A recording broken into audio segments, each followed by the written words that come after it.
It's Wednesday night, 4 hours after the conversation ended, and your jaw still hasn't unclenched. You've eaten dinner, half-watched a show, texted a friend like everything is fine. But somewhere under your ribs, the argument is still happening.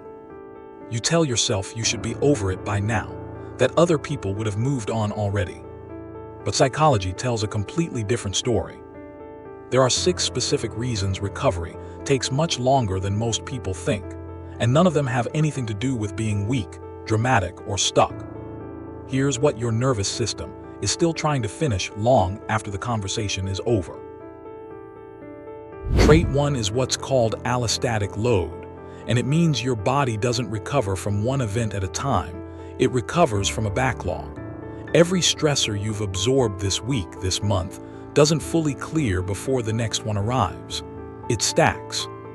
So the argument that just ended isn't the only thing your nervous system is processing right now. It's processing that argument plus everything underneath it that never fully settled. And here's the part that never gets explained.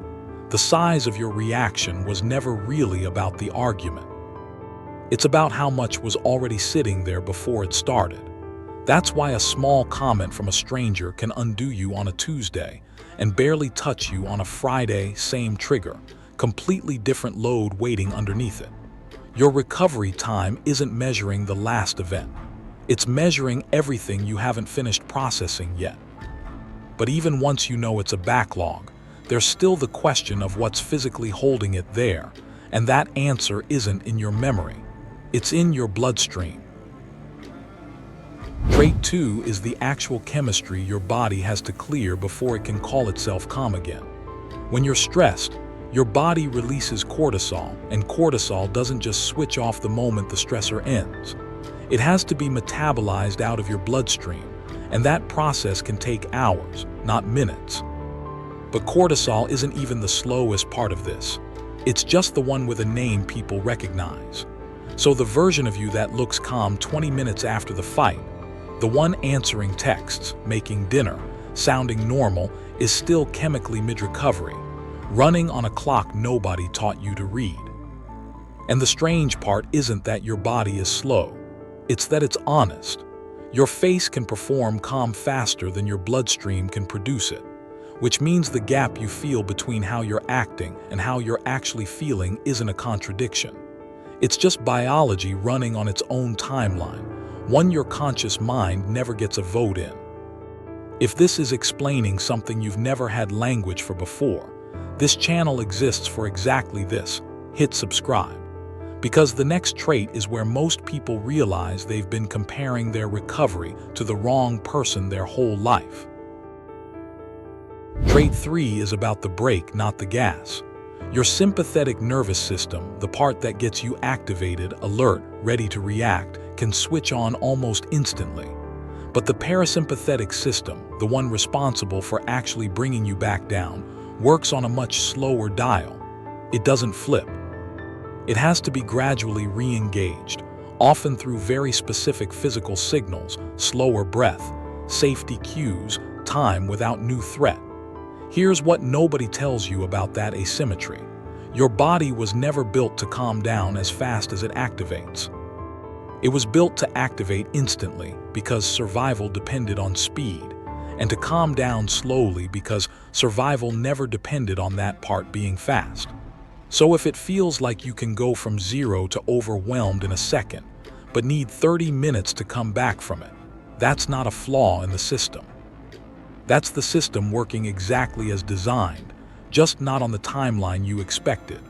But a slow break still assumes the response eventually gets to finish. And that's not always what happens. Trait 4 is what happens when the stressor ends but the stress response doesn't. Your body activates a stress response to help you do something: fight, flee, brace, protect. But if that response never gets to complete its physical arc, if you sit still through the whole thing instead of moving through it, the activation doesn't just evaporate because the danger passed. It stays partially open, like a task your body still thinks needs finishing. And this is where it gets counterintuitive. It's not the size of the stressor that determines how long you carry it. It's whether your body ever got the physical signal that it's over. One person walks outside afterward without even realizing they're pacing the length of the parking lot. Another sits frozen in their car for 20 minutes before they can bring themselves to drive home, not because they're weaker, but because their body never got the physical cue that the danger had actually passed. Which raises an uncomfortable question.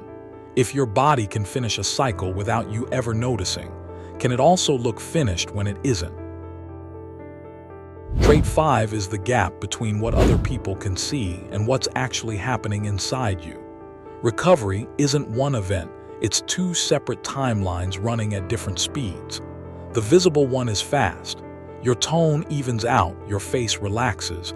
You can hold a conversation again within minutes. The internal one is slow. Your heart rate variability, your cortisol, your baseline vigilance, all of it takes far longer to actually return to normal. That's why you can laugh at someone's joke in the break room while your shoulders are still quietly braced for something that already ended an hour ago. You might even get home wondering why you're suddenly exhausted by a day that looked completely ordinary. Nothing new happened. Nobody yelled. Nothing fell apart. But your body wasn't reacting to what was happening in that moment. It was still finishing what everyone else assumed had already ended. Most people only ever see the visible timeline, so they assume that's the whole recovery, which means when you're still quietly wrung out later, it looks to everyone, including you, like you should already be fine. But the truth nobody says out loud is that looking recovered and being recovered are two different biological events, and you've been measuring yourself against the wrong one. The final trait is different from all the others because it's not really about your body at all. It's about what happens every single time this pattern repeats. Trait 6 is recovery debt. Every time you move on before your body has actually finished, because life doesn't wait, because there's a meeting, a kid, a deadline. A small residue of that stress response gets carried forward instead of closed out. On its own, one unfinished recovery is nothing. But stacked over weeks and months, that residue becomes your new baseline, which is why recovery seems to be taking longer and longer even though nothing in your life looks more dramatic than it used to. It was never about this argument, this bad day, this one hard conversation. It's about every incomplete recovery before it that never got to fully close. Your nervous system isn't slow. It's keeping an accurate account of something you've been asking it to forget. Your body isn't refusing to move on. It's refusing to erase the evidence before it's actually safe to do so. You were never dramatic for needing more time than everyone else seemed to need. You were never weak for still feeling it hours later. You are not broken. You were built differently, with a nervous system that tells the truth even when the truth is inconvenient. Which trait explained your recovery the most? Drop the number in the comments.